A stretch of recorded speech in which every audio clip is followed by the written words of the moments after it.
C'est donc Lise qui semble vous donner le plus confiance et qui a su gagner vos votes. Lise ne te voit pas venir, trop occupée à sourire à la caméra qu'elle vient de repérer dans le couloir.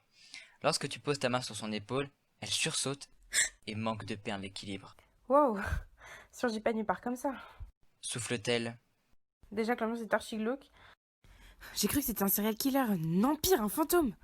Tu préfères un serial killer à un fantôme? Pourtant, le second ne peut pas te faire de mal. Et qu'est-ce que t'en sais? Elle soutient ton regard puis éclate soudain de rire. Bon, à part me tripoter l'épaule, tu voulais quelque chose? Tu te rends compte que tu n'as toujours pas enlevé ta main et tu la retires comme si tu venais de te brûler. Elle rit de nouveau et tu te sens vaguement stupide. Je me disais qu'on pourrait unir nos forces, suggères-tu. On finira bien par être en compétition, mais pour l'instant on pourrait chercher ensemble.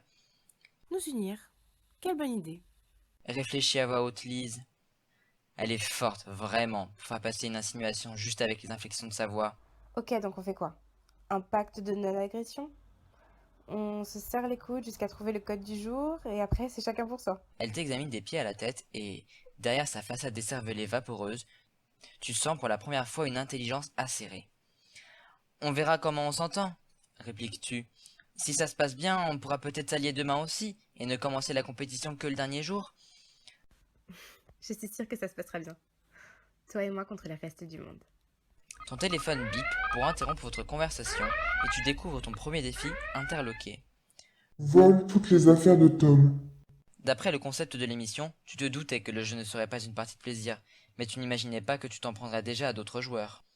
Tu sais que si tu accomplis ce défi, tu obtiendras un indice. Mais vas-tu mettre Lise dans la confidence? Si tu lui suggères de t'aider à voler Tom, va en 200. Si tu refuses le défi, rends-toi en 132. Si tu préfères te séparer de Lise et tenter le défi seul, pars en 18.